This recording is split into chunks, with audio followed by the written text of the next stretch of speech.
Dengan kejadian demi kejadian yang belakangan ini kita jalani bersama-sama secara perpolitikan, baik di skala lokal, nasional, bahkan internasional, mana yang lebih panas, lebih kacau sekarang atau 10-20 tahun yang lalu. Baik pemerintah kita atau pemerintah-pemerintah negara lain di luar sudah memperingatkan tentang ancaman kelangkaan pakan.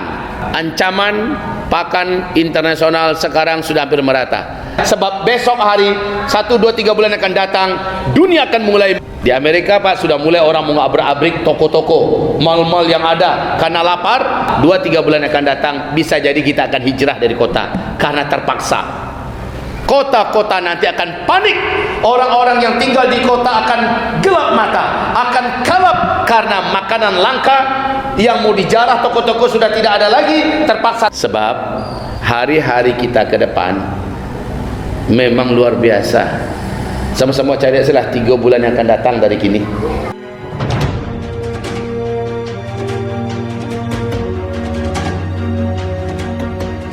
Dengan kejadian demi kejadian yang belakangan ini kita jalani bersama-sama, kita diingatkan dengan beberapa kisah dari masa lalu.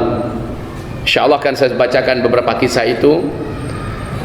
Namun sebelumnya saya akan sedikit mengingatkan pengertian daripada hijriyah atau hijrah, di mana tanggal penanggalan hijrah itu diambil di masa Umar bin Khattab, dan Umar bin Khattab mengambil dari peristiwa hijrahnya Nabi Muhammad SAW dari Mekah ke Madinatul Munawwarah. Lalu setelah itu Nabi berkata, la hijrata ba'dal fath. Setelah Futuh Mekah tidak ada lagi hijrah. Tidak ada lagi hijrah setelah Futuh Mekah. Maksudnya setelah ditaklukkan kota Mekah oleh Nabi Muhammad, lalu orang-orang yang tinggal di Mekah pengen hijrah lagi ke Madinah, enggak disebut lagi muhajir. Tidak disebut lagi dengan muhajirin. Sebab Mekah pun sudah menjadi negeri muslim. Dulu negeri kafir. Orang-orang yang hijrah ke Madinah benar-benar betul dan sahih disebut muhajirin. Dan mereka diberi nilai oleh Allah Subhanahu wa taala setiap jarak dari tanah yang dijalani menuju tempat hijrah demi mempertahankan agama, demi menyelamatkan akidah, demi memelihara agama, demi memelihara akidah. Berapa jaraknya? Dari Madinah ke Mekah ada 465 km. Maka kata Rasulullah sallallahu alaihi wasallam, seberapa jarak yang ditempuh, maka Allah akan ganti jarak yang ditempuh tadi itu dalam rangka hijrah dengan kita punya tanah seluas itu nanti di dalam surga. Tapi itu sebelum penaklukan Mekah. Namun setelah Mekah ditaklukkan, Mekah resmi menjadi negeri Islam. Sejak itu kata Rasulullah, la hijrata ba'da al-fath. Tidak ada lagi hijrah setelah Futuh Makkah, setelah penaklukan Mekah. Namun sepakat para ulama mengatakan bahwa hijrah berpindah dari satu tempat yang di tempat itu tidak bisa kita jalankan agama, di tempat itu penuh dan banyak maksiat, ke tempat yang bisa kita jalankan agama, ke tempat yang lingkungannya bagus, suasana agamanya kuat, solat 5 waktunya bisa terjaga dengan baik, lingkungan orang baik-baik, soleh-soleh, sampai hari kiamat. Hijrah yang macam itu tetap berlaku. Yang dimaksudkan oleh hadis Nabi tadi hanyalah hijrah dari Mekah ke Madinah, gitu maksudnya. Bukan berarti tidak ada lagi hijrah. Itu sebagai pengantar. Yang kedua, ya, pengantar yang kedua Bapak Ibu, hijrah itu artinya secara bahasa bukan berpindah. Berpindah bahasa Arabnya adalah intaqala. Bahasa Arabnya intaqala, berpindah. Hijrah artinya bukan berpindah, tetapi meninggalkan. Itu yang arti hijrah. Meninggalkan. Maka hajara yahjuru hijratan. Ya. Mundurkan sikit lagi ke belakang. Fullkan saja ke belakang. Hajara yahjuru hijratan. Arti hajara adalah telah meninggalkan. Yahjuru sedang meninggalkan. Hijratan, hijrah, ya, meninggalkan. Pelakunya disebut dengan muhajir, dari hajara, orang yang dengan sengaja meninggalkan sesuatu. Maka dengan ini kita sekarang ini dalam proses hijrah di 3 titik. 1, proses meninggalkan tahun yang lalu kepada tahun yang baru. Ibarat orang bawa mobil atau sedang dibawa oleh mobil yang tidak akan pernah berhenti, atau kereta cepat, nyampenya cuma di tempat, di terminal resmi. Kalau tidak akan berhenti di jalan. Kita ini semuanya, wahai ayah bunda, wahai bapak ibu sekalian, ibarat orang yang sedang naik kereta cepat. Setiap kali waktu kita jalani, pada hakikatnya kita sudah meninggalkan sekian jarak daripada yang harus kita tempuh. Sekarang sudah kita tinggalkan. Berarti jarak kita menuju ke terminal tujuan sudah semakin dekat atau semakin jauh? Semakin dekat. Kita tidak tahu di terminal mana masing-masing kita akan wajib berhenti dan turun. Kita hidup di dunia ini sedang dalam perjalanan yang tidak bisa dihentikan. Setiap bergerak waktu, pada hakikatnya berkurang waktu kita. Itu hakikatnya. Semakin dekat jarak kita dengan Allah Subhanahu wa taala. Itu hakikat yang tidak bisa didustakan. Dulu saya masih sebesar-besar anak kita ini. Sekarang saya sudah beruban. Besok saya akan menjadi manusia diusung di dalam tenda mayat dan dimasukkan ke dalam liang lahat. Demikianlah siklus kehidupan secara normal berjalan tanpa ada yang bisa menyetop. Inilah dia kereta cepat kehidupan, di mana kita meninggalkan demi meninggalkan waktu. Waktu yang paling jauh, kata Imam Al-Ghazali, adalah waktu yang baru saja engkau lewati. Hari dan sehari sepatang doa. Hari kemarin, bagaimanapun kita berjuang untuk menyongsongnya kembali, kembali ke belakang, takkan pernah berhasil, tak akan ada cerita. Makanya rugi kalau hari-hari yang kita jalan itu tidak kita isi dengan sesuatu yang hebat, dengan sesuatu yang kuat, dengan sesuatu yang bermakna. Rugi sekali. Baik, itu yang pertama, meninggalkan tempat. Kalau ini meninggalkan tahun. Hijrah yang kedua, poin yang kedua, yaitu hijrah makani. Hijrah meninggalkan tempat. Dianjurkan tidak? Iya, dianjurkan. Untuk kejadian apa? Yang saya uraikan tadi, Pak. Meninggalkan tempat, lingkungan rumah yang penuh maksiat, lingkungan rumah yang diisi oleh para penjahat, berbahaya untuk anak-anak kita, berbahaya untuk istri kita. Kita pergi agak keluar sebentar, istri kita mungkin diganggu orang. Lingkungan yang membahayakan, dan ini tidak aman di situ. Maka kita wajib hijrah supaya istri kita ditinggal aman, anak-anak kita punya lingkungan orang-orang baik. Maka hijrahlah.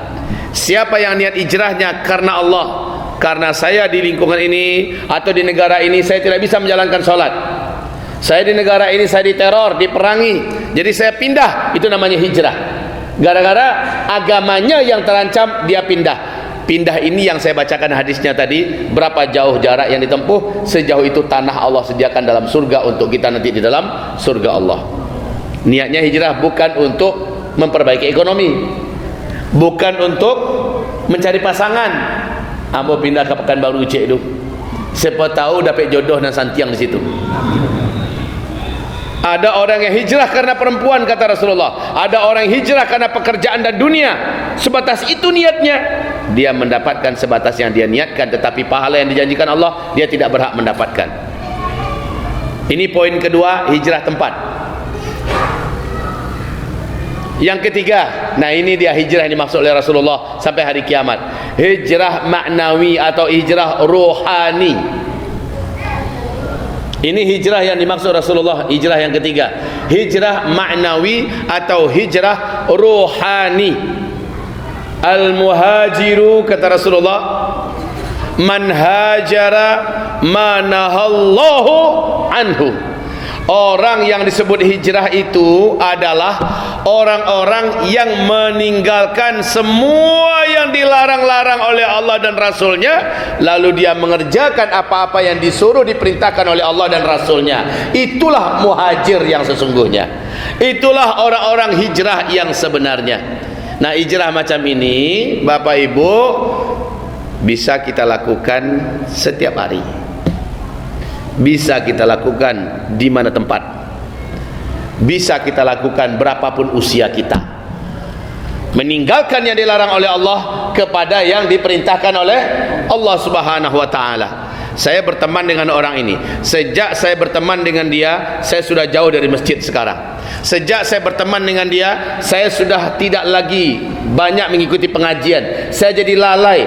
Saya sekarang ingin tidak lagi berteman dengannya. Lalu saya cari teman yang akan mengajak saya lebih banyak dekat ke masjid, yang mengajak saya lebih banyak menghadiri pengajian majlis ilmu. Itu juga hijrah, Pak. Hijrah rohani, hijrah maknawi. Meninggalkan sesuatu yang sesuatu tersebut Allah dan Rasulnya tidak ridhoi, tidak senangi, dan kita menuju kepada yang Allah perintahkan dan Rasulnya perintahkan, kepada yang Allah ridhoi dan Rasulnya ridhoi. Inilah dia muhajir yang sesungguhnya.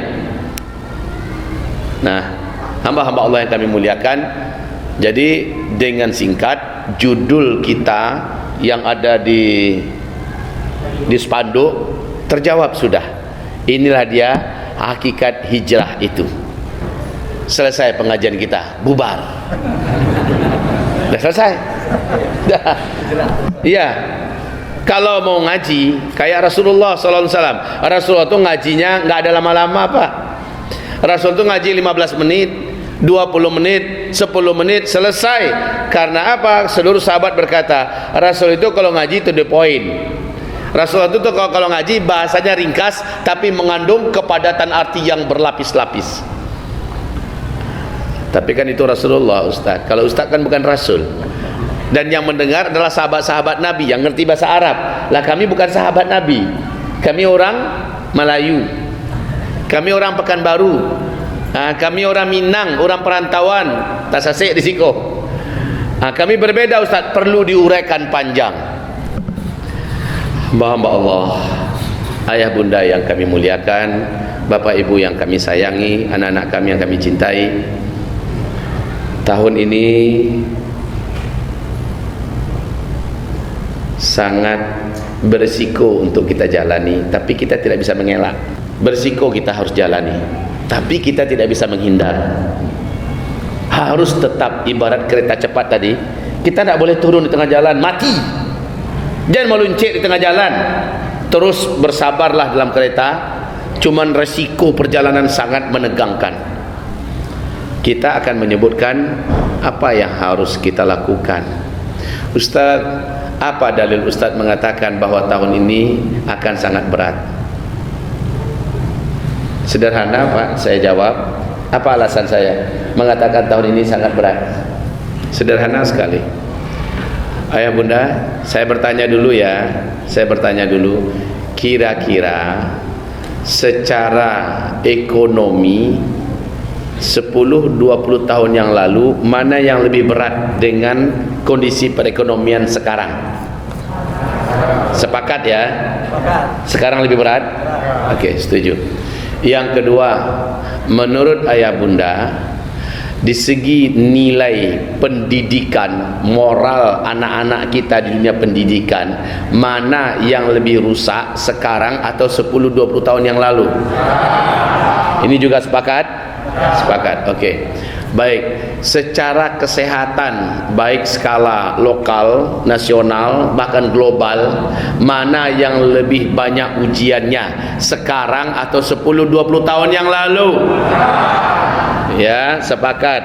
Pertanyaan saya yang keempat, secara perpolitikan, baik di skala lokal, nasional, bahkan internasional, mana yang lebih panas, lebih kacau sekarang atau 10-20 tahun yang lalu?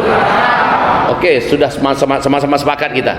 Oke, pertanyaan saya berikutnya, ayah bunda, mohon kembali dijawab. secara bencana dan musibah alam, ya, bencana-bencana alam, mana yang lebih banyak sekarang 10-20 tahun yang lalu? Sekarang bapak bunda, ayah bunda semua menyaksikan negara-negara di berbagai belahan bumi sedang mengalami bencana-bencana hebat.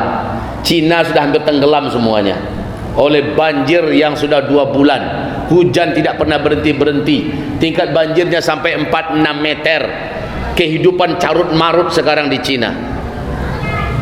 India juga mengalami banjir, di mana kota Jaipur dan beberapa kota lainnya mengalami banjir yang besar. Jepang, Vietnam mengalami beberapa bencana alam. Eropa, California terbakar kayak neraka sekarang, Pak. Panasnya di atas 50 derajat Celcius. Masya Allah, ini ujian bencana alam.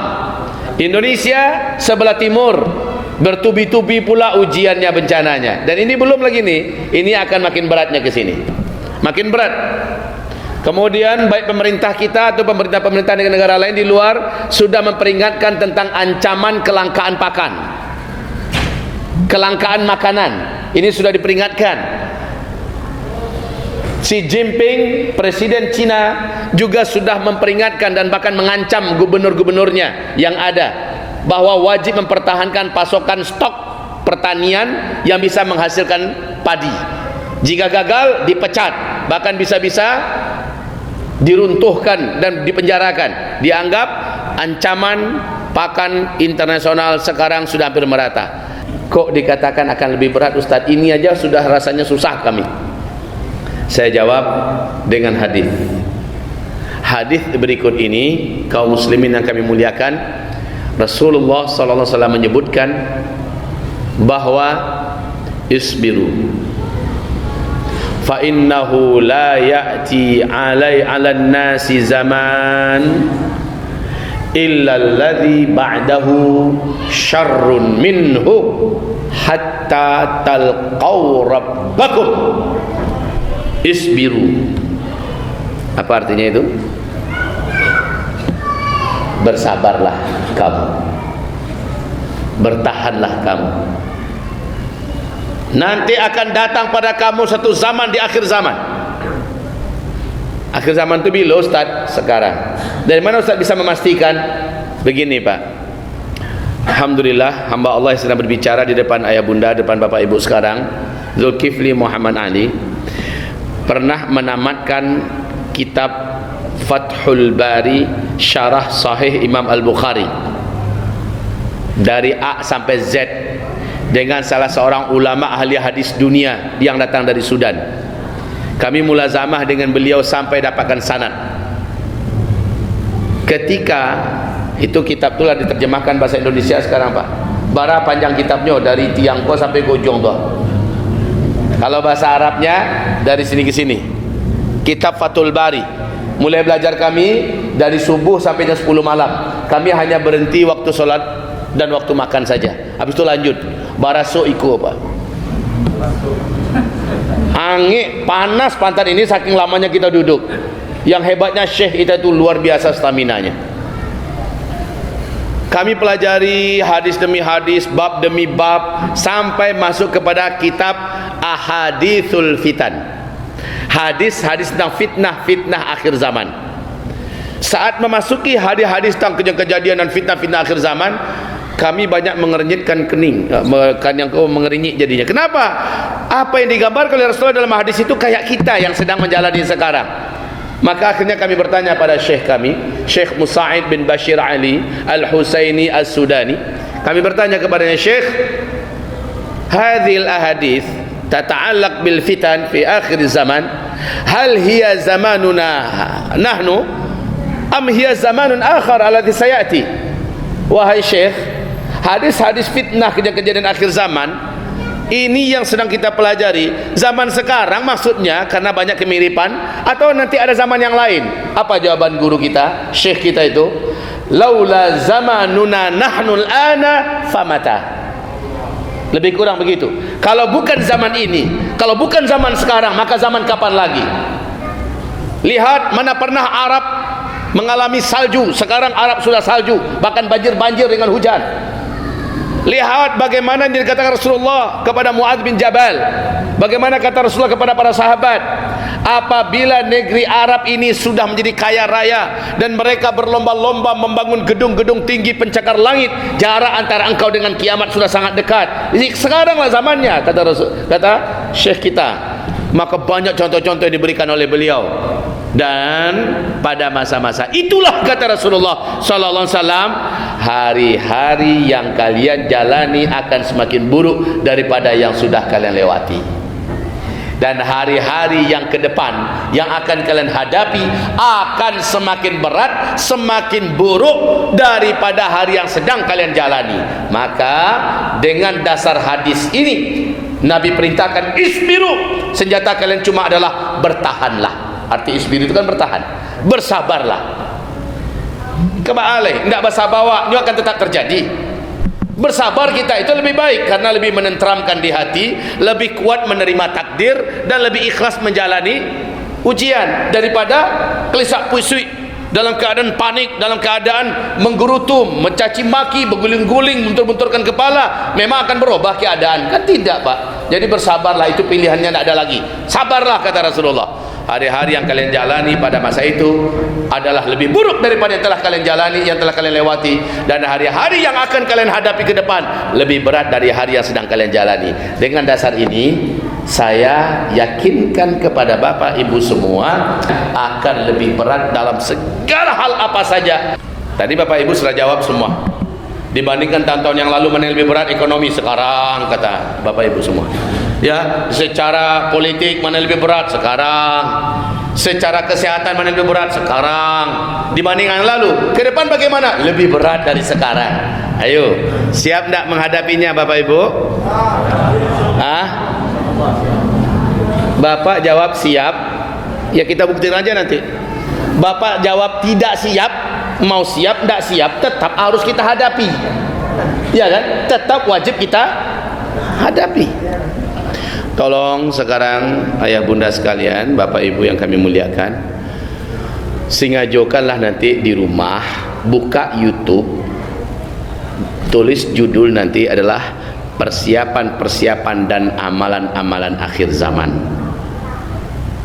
Klik itu nanti di YouTube, muncul nanti ceramah khusus, ceramah saya khusus tentang persiapan-persiapan dan amalan-amalan akhir zaman.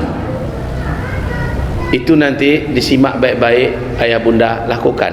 Sebagiannya ada yang sudah agak terlambat kita melakukan persiapannya, sebagian besarnya masih bisa dari sekarang. Ayah bunda akan memanen hasil masa lalu ayah bunda semua. Siapa yang masa lalunya rajin mendengarkan pengajian, siapa yang masa lalunya rajin memburu majelis-majelis ilmu, siapa yang masa lalunya rajin mengkaji menafsirkan ayat-ayat Allah Subhanahu wa taala kepada alim ulamanya, siapa yang di masa lalunya rajin berguru kepada ulama-ulama yang lurus dan banyak beramal soleh, hasil panennya akan kelihatan ketenangannya dalam menghadapi berbagai masalah. Ketika orang-orang panik, ketika orang-orang banyak meratap, menangis, bahkan ada yang bunuh diri, saat itu dia mampu stabil. Dari mana dia dapatkan kestabilan? Dari mana dia dapatkan ketenangan? Dari berkah ngajinya yang cukup banyak sebelum bencana-bencana besar terjadi. Rajin ngaji, ilmu makin banyak, rajin beramal, kuat lo berdoa, insyaallah pas datang hari ujiannya dia lebih tenang.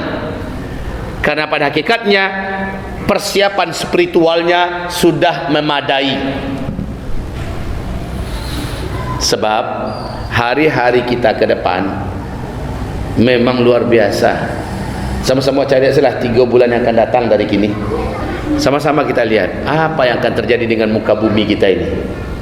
Memang sangat berat. Seberat apapun juga, masih sempat gak kita bersiap-siap dari sekarang? InsyaAllah. Apa yang harus kami lakukan sekarang? Tidak banyak. Kalau dulu tahun 2017 saya sudah mulai menghasung umat, ayo ayah bunda, bagi yang punya tabungan, bagi yang punya duit, punya kelebihan sedikit rezeki, belikanlah cepat dengan emas. Kan itu saran saya dulu. Ini bagi yang rutin dengarkan kajian-kajian saya, baik di Tabligh Akbar ataupun di YouTube dan sebagainya, bahkan di TV One pernah juga saya sampaikan, menabunglah cepat dalam bentuk emas. Nanti emas akan melejit, harganya akan mahal. Dari mana saya tahu itu? Karena ada hadis Nabi, nanti di akhir zaman kalau kondisi ini sudah terjadi, emas akan menjadi pegangan manusia. Dan saat itu uang kertas menjadi tidak lagi ada gunanya, tidak lagi ada harganya. Ini tak lama lagi, Pak. Yang jelas emas sekarang sudah membumbung tinggi harganya. Sekarang, kalau sekarang saya anjurkan beli emas mungkinlah talek. Untuk pembali itu mana ada gini lah. Ya, kalau dulu masih bisa. Ayo Bapak Ibu yang punya tabungan, yang punya simpanan, ayo segera simpan dan tabung dalam bentuk emas. Ada piti, balik seketek.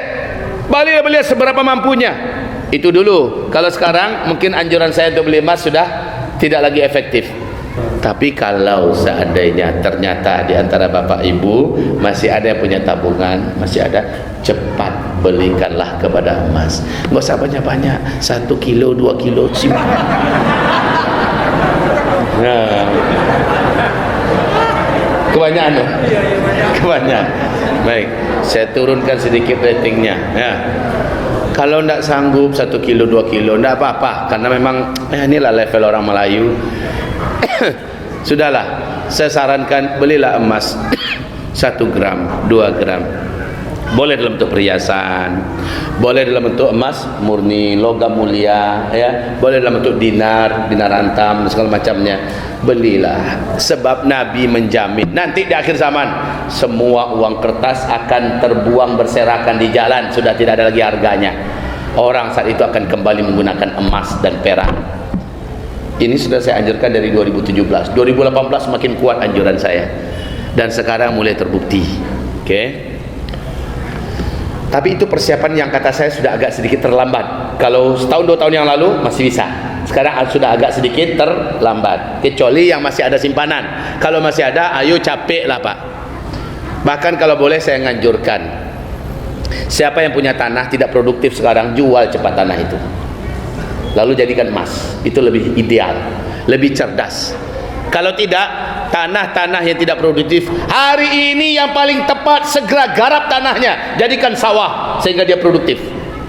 Jadikan kebun, apakah kebun jagung, apakah kebun ubi atau apa saja, sebab besok hari 1, 2, 3 bulan akan datang, dunia akan mulai mengalami kelangkaan pakan. Dan mungkin orang yang punya stok tanah yang diolah lah yang akan punya solusi.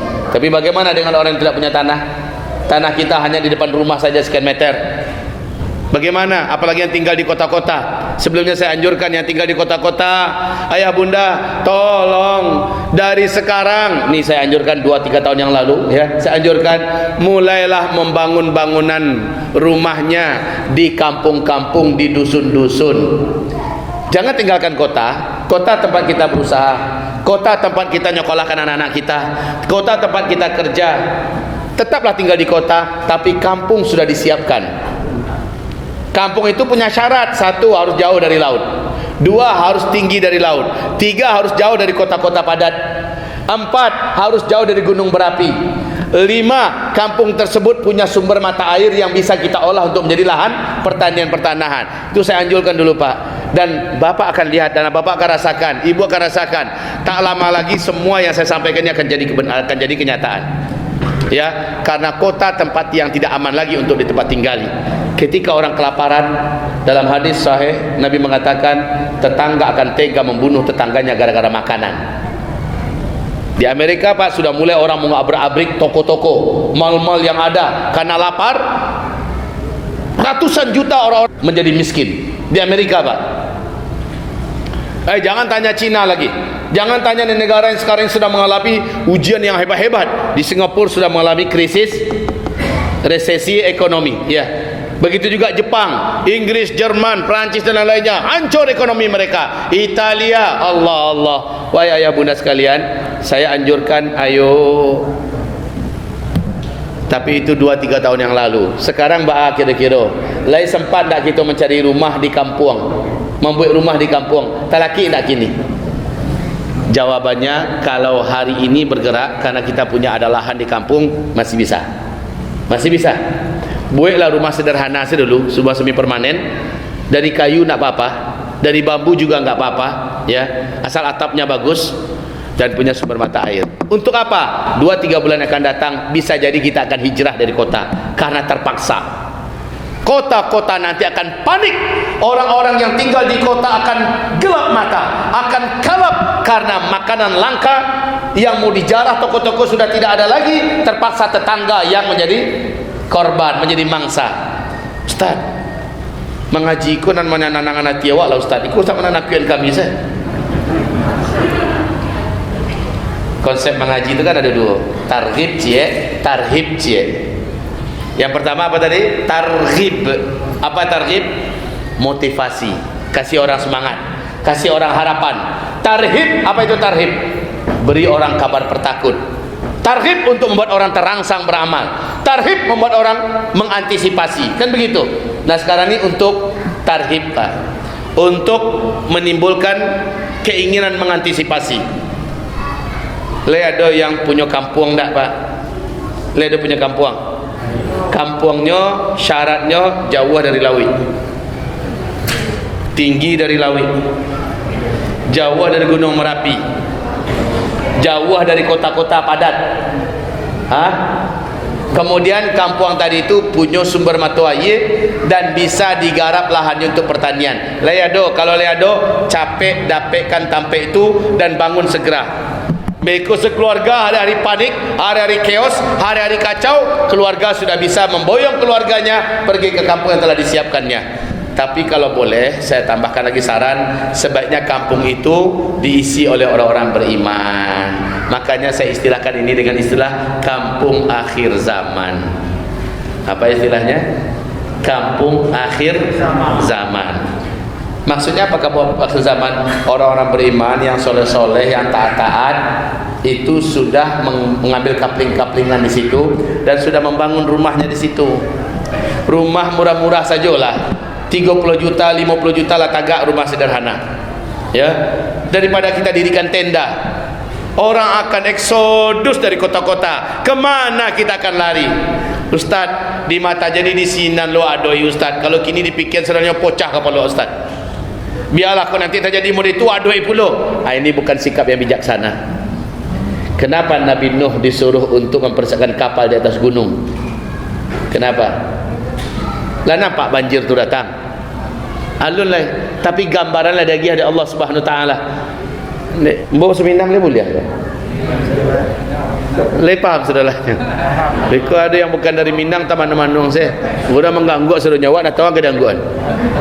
Baik kaum muslimin, Nabi Nuh apakah beliau diperintahkan Allah membuat kapal di atas gunung?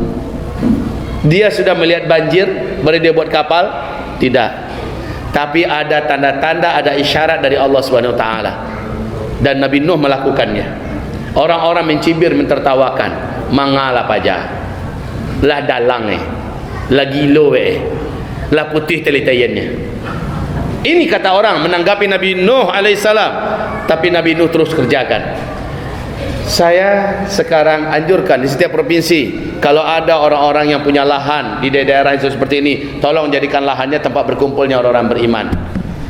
Dan silahkan mulailah digarap lahan itu, mulailah dibangun lahan itu, mulailah dijadikan untuk cepat percocok tanian lahan tersebut. Sementara yang punya lahan biarlah tetap di kota, tetap tinggal di kota. Ya Ustaz, itu bagi nawapitih Ustaz. Yang tidak ada duit bagaimana? Ya sudah, tawakal ala Allah. Maksud saya yang punya duit, maka lakukan persiapan. Yang enggak punya, ya sudah, tawakal ala Allah. Jalani saja hidup ini apa adanya. Kok tiba tsunami nanti adoi sampai syahid.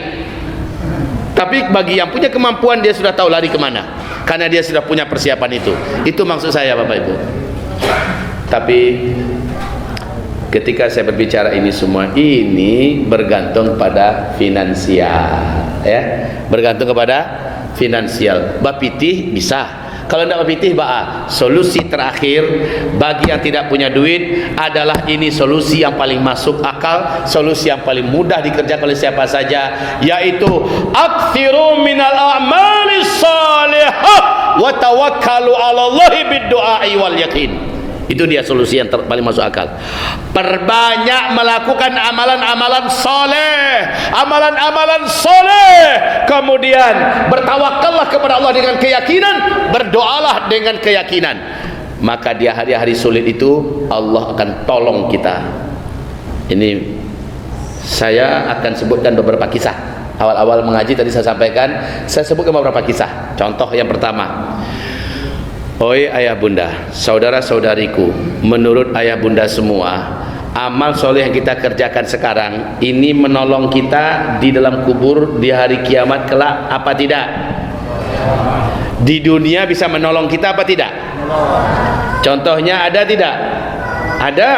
Ada contohnya. Ternyata amal soleh kita kerjakan di dunia yang memang diridhoi oleh Allah, bisa kita panggil Pak untuk menjadi penyelamat kita di hari-hari susah. Contohnya 3 orang yang terperangkap di dalam gua. 3 orang ini nggak pernah janjian. Mereka sedang safar dan tiba-tiba hujan lebat datang. Yang ini masuk, yang ini masuk, yang ini masuk. Ketemu mereka di dalam. Ketika mereka menunggu hujan reda, tiba-tiba batu yang sangat besar menggelinding dari atas menutupi pintu. Dan mereka pun terjebak, tidak bisa keluar. Jangankan 3 orang, 30 orang, bahkan mungkin 50 orang mendorongnya, takkan terbuka, takkan bergerak itu batu yang besar. Tertutuplah pintu gua. Pintu gua gadangnya itu sekadang sehelai apa? Ini nih, seperti ini. Hanya sebesar jendela, hanya masuk 1 orang dari samping. Maka yang satu berdoa, dia panggil amal soleh yang pernah dia buat. Ya Allah, dulu hamba pernah melakukan ini, hamba pernah mengamalkan ini ya Allah. Bila amalan itu engkau terima dan engkau ridhoi ya Allah, hamba hari ini mohon kepadamu, bukakan pintu gua yang tertutup oleh batu besar ini ya Allah. Allahu Akbar. Bergeraklah batu itu, bergetar sampai ke dalam. Gerakan batu itu menyebabkan di dalam ruangan gua bergetar. Terbuka, luar biasa Pak. Tapi sayang, masih tangan baru yang bisa keluar. Pintu gua tuh keteknya, bergeraknya lagi terbuka, cahaya lah masuk, tapi baru tangan yang bisa keluar baru. Yang satu lagi berdoa, ya Allah, hamba dulu melakukan amalan ini dan ini ya Allah. Bila engkau suka dengan amalan itu, bila engkau terima amalan itu, hari ini hamba mohon kepadamu ya Allah, hamba bertawassul kepadamu dengan amalan hamba itu. Ya Allah, bukakanlah pintu gua yang tersumbat oleh batu ini. Bergerak kembali. Sudah 2/3, baru batih paho bisa keluar baru. Alun terbuka saudalahnya lah. Kepala masih tersundak, ya. Kemudian badan masih belum bisa keluar. Yang terakhir berdoa, ya Allah, hamba dulu punya pegawai, ketika dia gajian dia sudah tidak ada ya Allah. Lalu pegawai tersebut menghilang saja. Gajinya itu hamba belikan kepada kambing ya Allah. Kemudian kambing itu berkembang biak sampai penuh satu bukit oleh kambing itu ya Allah. Datanglah pegawai itu suatu hari setelah sekian tahun dan dia menanyakan, mana uangku, gajiku dulu. Aku tunjukkan kepadanya, tuh bukit itu, di seluruh di atasnya ada kambing. Seluruh kambing itu adalah dari bibit kambing yang saya beli dari gaji kamu. Ambillah berapa kamu mau. Ternyata dia ambil semua ya Allah. Dia ambilnya sudah Allah ya. Tidak ada perasaan kita Allah hendak. Ya Allah, hamba tidak menyesal, hamba tidak berkeluh kesah, karena itu memang milik dia. Jika engkau ridha dengan amalan hamba itu ya Allah, jika engkau terima, bukakanlah pintu pintu gua yang tertutup oleh batu ini ya Allah. Terbuka seluruhnya, mereka pun keluar. Coba lihat amal soleh yang pernah kita kerjakan dulu ketika masih hidup, dalam hidup ini bisa dipanggil Pak, bisa dipanggil dan bisa menjadi asbab penolong kita hari ini. Jangan lupa itu. Selama ini kita selalu dibayangkan bahwa amalan ini nanti bermanfaat di hari kiamat saja, nanti hanya bermanfaat di alam kubur saja. Tidak, wallahi tidak.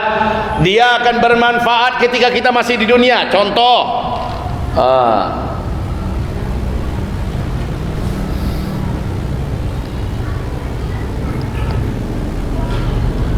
ayah bunda yang saya cintai, sayang ada ayah mbah Kalau tidak ambil menceritakan beliau tu, cuma dek kerana beliau siko nak dia berceritakan. Itu beliau lah 108 umurnya tu. 108 tahun. Pak Ijo jawab kian kemari baru dengan ceramah. Tapi tak usahlah beliau jadi contoh awak. Ambo ingin kalau beliau nak dalam ruangan kau berceritakan. Nah, ayah bunda yang kami cintai, orang yang beramal soleh seperti penduduk Ashabul Kahfi. Ingat enggak penduduk Ashabul Kahfi? Berapa umurnya dipanjangkan oleh Allah dalam gua? Ditambah 309 tahun. 309 tahun.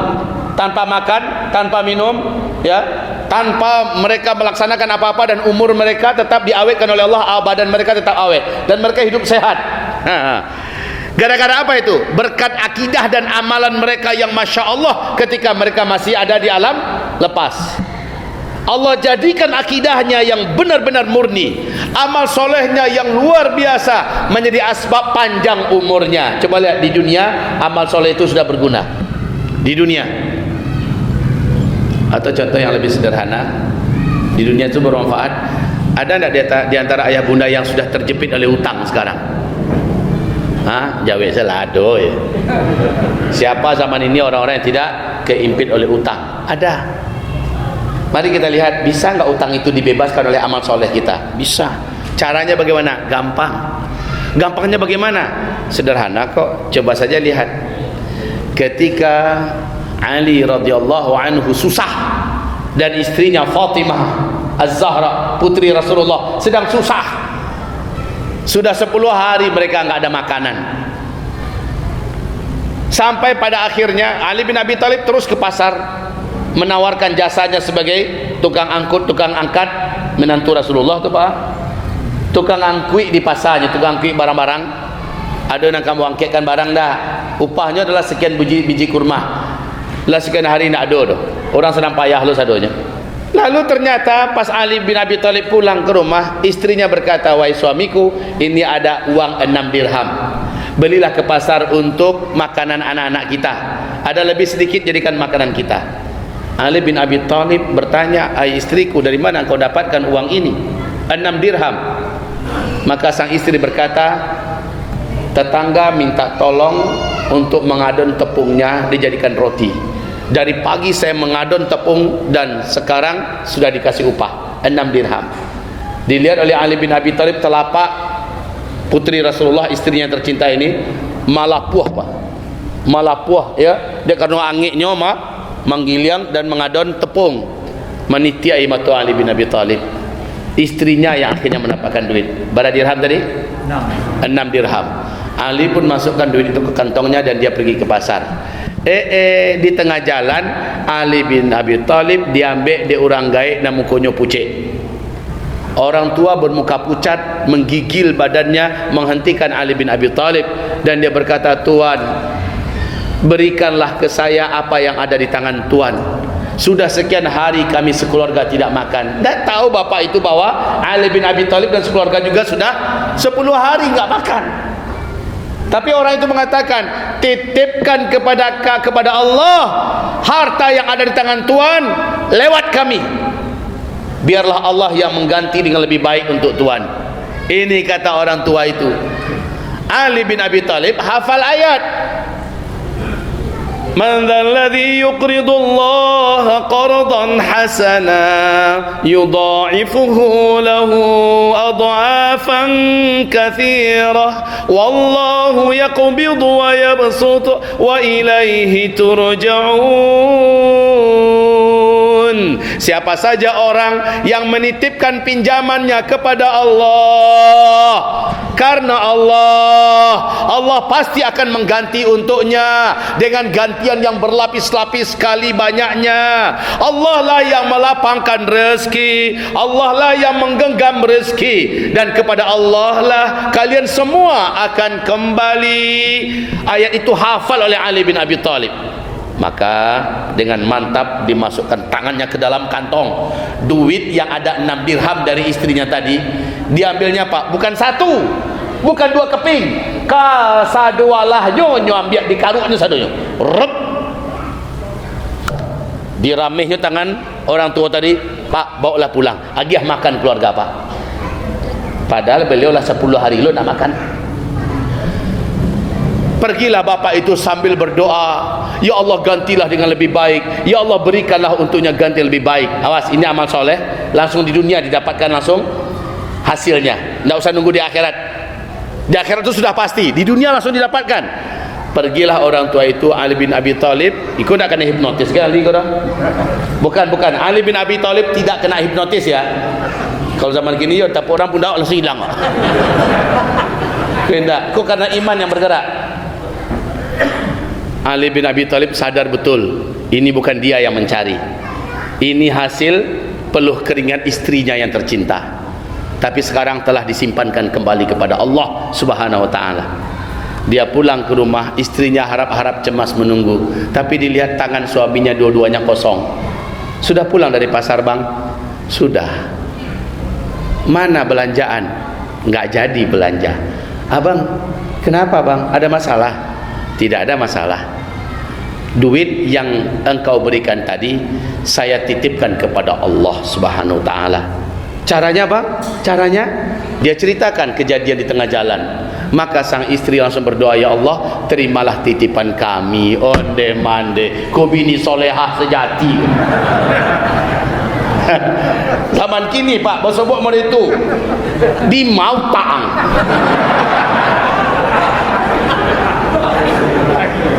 Kalau yang ini pak, oh masya Allah Bunda Fatimah langsung, ya Allah terimalah titipan kami kepada engkau ya Allah. Tidak ada sedikit pun dia menyalahkan suaminya, tidak berubah mimik wajahnya. Ya Allah terimalah titipan kami. Masya Allah, nah, bila aku punya bini mereka ya Allah.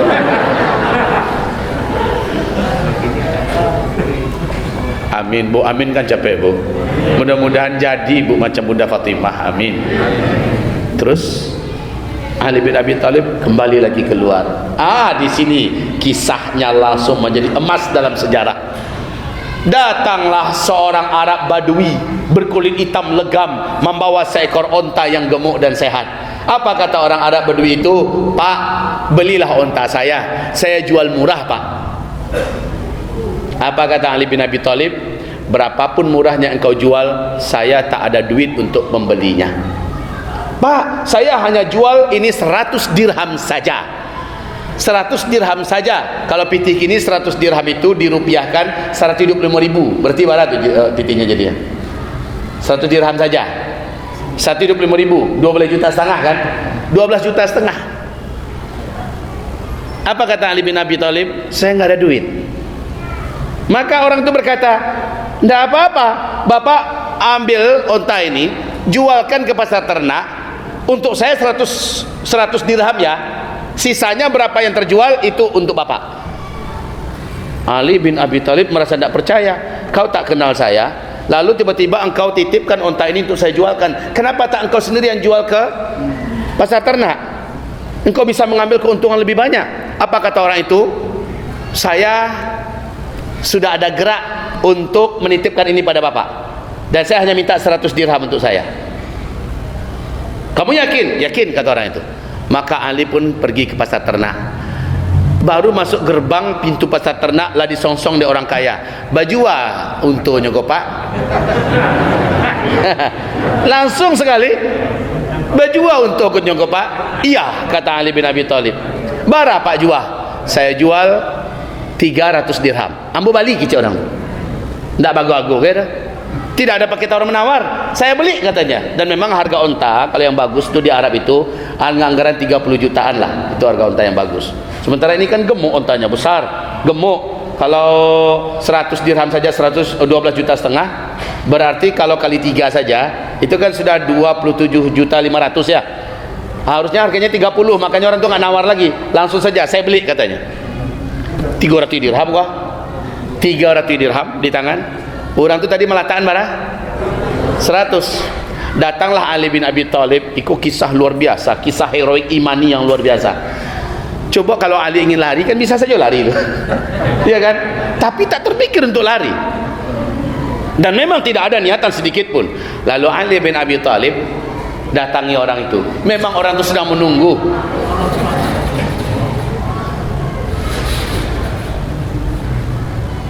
Tanda orang gaya. pintu kacaunya sekolah apa saja.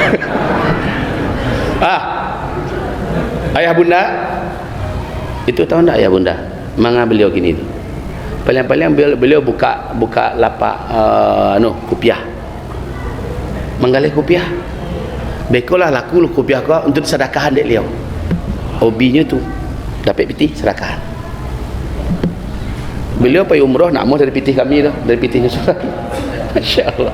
Akhirnya hobi beliau dengan ceramah. Kadang-kadang kalau dipeturikkan, Pak, kan ambo yang sakan gua. Ustaz balo kurang kayaknya pedian mengajar poh di luar. Ya kan? Hobinya lo boleh itu Pak alai. Enggak ada poin. Dia supaya pahamlah Pak gua ya. Sampai di mana tadi? 300 dirham, di tangannya 300 dirham. Langsunglah Ali bin Abi Thalib ketemu dengan orang Arab Bedui itu. Dan Ali bin Abi Thalib mengatakan, sudah saya jual. Kok cepat Pak? Alhamdulillah rezekinya macam tu. Berapa Bapak jual? Ni dananya semua. Ali bin Abi Thalib tidak mau usak seketik, tidak ada diusaknya sedikit pun tidak ada. So boleh-boleh ini lagi aku dananya sadolahnya. Kalau orang tu mau curang, banyak Pak jual ya. Ini enggak, dia hitung 100, ini untuk saya, sisanya untuk Bapak. Masya Allah, ada orang mau diidik di muka bumi Pak ya. Ya itu mah terjadi. Allah. Pulanglah Ali bin Abi Thalib membawa berapa? 200 dirham. Tadi barang yang titipkan kepada Allah 6 dirhamnya. Pulang bawa 200 dirham. Sampainya di muka rumah, Ali bin Abi Thalib terkejut, ada mertuanya. Siapa? Rasulullah sallallahu alaihi wasallam dengan istrinya Fatimah Az-Zahra sedang berdiri depan pintu. Rasulullah senyum-senyum melihat menantunya datang. Ali heran. Apa kata Rasulullah? Assalamualaikum warahmatullahi wabarakatuh. Rasul pula duluan yang ucapkan salam. Waalaikumsalam warahmatullahi wabarakatuh. Ada apa ayah? Kata Rasulullah, ayo berapa dikembalikan oleh Allah? Loh, maksud ayah mau? Maksudnya engkau kan tadi nitipkan ke Allah 6 dirham kan? Iya, berapa dikembalikan oleh Allah? 200 dirham. Maka Rasulullah SAW tersenyum dengan lebar dan gembira. Inilah dia janji Allah. Man alladhi yuqridullaha qardan hasana yudha'if lahu ad'afan katsira wallahu yaqbidu wa yabsutu wa ilaihi turja'un. Siapa saja yang menitipkan titipan kepada Allah, Allah pasti kembalikan kepadanya berkali-kali lipat. 6 jadi 200, berapa kali lipat itu? 6 jadi 200 berapa kali lipat? Bagi sajalah kan gitu kan. Masya Allah, yudha'ifu lahu ad'afan katsirah wallahu yaqbidu wa yabsut.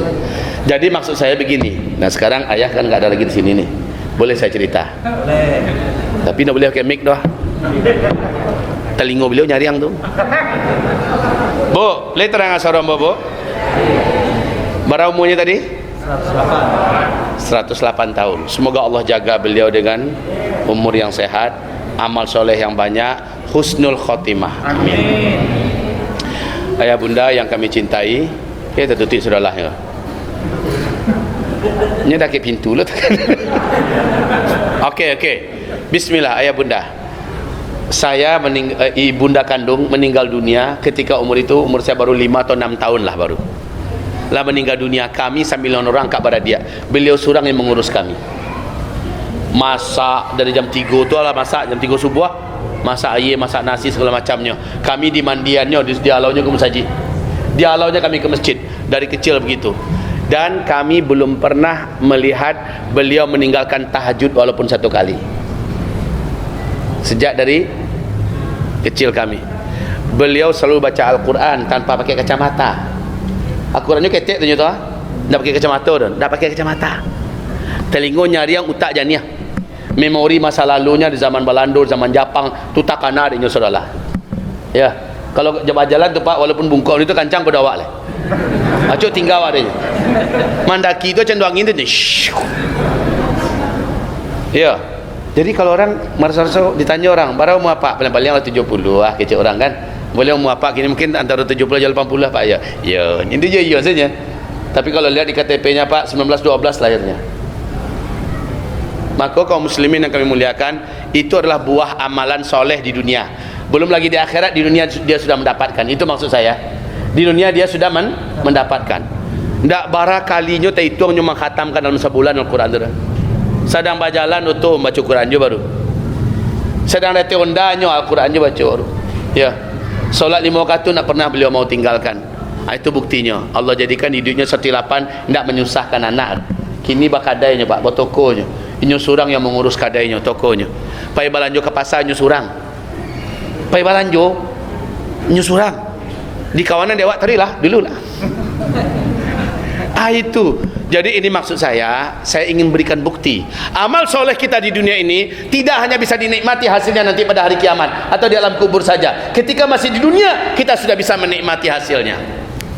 Begitulah di akhir zaman, bencana besar, petaka hebat yang akan terjadi, seluruhnya akan Allah hindarkan kita. Seluruhnya akan Allah selamatkan kita berkat amal kita yang sudah-sudah. Seperti 3 orang dalam gua tadi. Contoh terakhir, habis itu baru kita tutup dengan doa.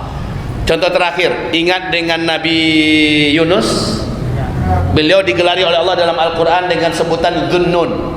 Ya, Dhunnun, gelar Allah untuk Nabi Yunus. Orang yang ada dalam perut ikan 40 hari 40 malam.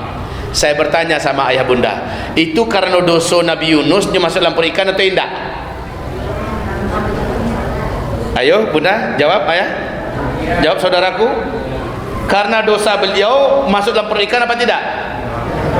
Iya, semua orang tahu sejarahnya. Nabi Yunus tidak sabar melayani kaumnya yang ingkar. Akhirnya Nabi Yunus meninggalkan sebelum ada instruksi untuk meninggalkan. Yunus telah mendahului Allah. Lalu akhirnya Nabi Yunus masuk kapal, kapalnya guncang hampir tenggelam semuanya, harus ke satu orang yang meloncat. Loncatlah beliau, ya, lalu ikan menyambutnya. Di dalam perut ikan apakah ada oksigen untuk dihirup? Tidak ada. Tapi Nabi Yunus 40 hari 40 malam bisa hidup tidak tanpa udara? Bisa. Di dalam perut ikan ada tidak makanan, stok bareh, nasi, masak, bedapur? Tidak ada. Tapi Nabi Yunus 40 hari 40 malam tanpa makan hidup tidak? Hidup. Yang ketiga, di dalam perut ikan ada air minum tidak? Aqua, le mineral atau apalah namanya? Ada. Kalau tidak ada makanan mungkin dengan air minum masih bisa bertahan. Ini tidak ada. Udara tidak ada, makanan tidak ada, minuman tidak ada. Yang keempat, di dalam perut ikan ada cahaya tidak sehingga Nabi Yunus bisa membaca? Nabi Yunus bisa jalan-jalan melihat ini? Tidak ada. Gelap gulita 40 hari 40 malam. Harusnya hitungan menit dah mati itu. Ternyata tetap bertahan. Jawabannya kenapa? Pertanyaannya kenapa? Jawabannya adalah berkat dia punya amal sebelumnya. Karena dia punya iman kepada Allah dan amal sebelumnya. Inilah yang paling masuk akal untuk bisa ayah bunda lakukan beberapa bulan ke depan ini dengan lebih serius, agar di hari-hari berat kelak ayah bunda bisa ditolong oleh Allah seperti Allah menolong Nabi Yunus alaihissalam. Mari kita dengar ayatnya. Laula an kana minal musabbihin la labitha fi batnihi ila yaumi yub'atsun. Kalaulah Yunus itu bukan termasuk orang yang sebelumnya banyak amal soleh, rajin berzikir, kuat berdoa, la labitha fi batnihi ila yaumi yub'atsun, pasti Yunus akan tinggal dalam perut ikan itu sampai hari kiamat. Berkat amal solehnya dulu, berkat ketaatannya dulu, berkat zikirnya, berkat doanya. Saat di perut ikan, dia berdoa kepada Allah, dia berzikir kepada Allah, dan itu menjadikan dia diselamatkan oleh Allah di waktu yang gak mungkin orang bisa selamat. Gak mungkin, tapi Allah menjadikan dia hidup. Ayah bunda, apa amalan Nabi Yunus? Apakah hanya khusus buat beliau?